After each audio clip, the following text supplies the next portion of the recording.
সূরা মুমিনুনের 8টা গুণ আছে। এই গুণগুলো যারা নিজের মধ্যে আনবে তারা দুনিয়াতে থাকতে জান্নাতের ওয়ারিশ হয়ে যাবে।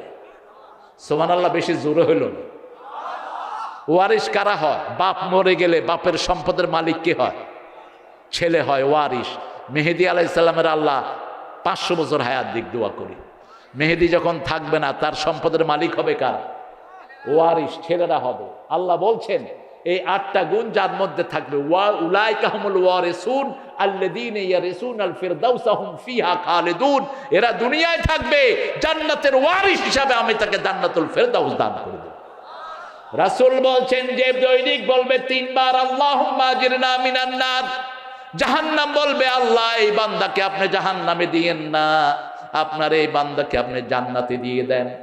আর যে দৈনিক 3 বার বলবে আল্লাহ উদখিলনাল জান্নাতা মা'আল আবরার, হে আল্লাহ উদখিলনাল ফিরদাউসা মা'আল আবরার, আমাকে নেককারদের সাথে জান্নাতুল ফিরদাউস দিয়ে দেন। জান্নাতুল ফিরদাউস আল্লাহকে বলবে আল্লাহ আপনার এই বান্দাকে আপনি জান্নাত দিয়ে দেন।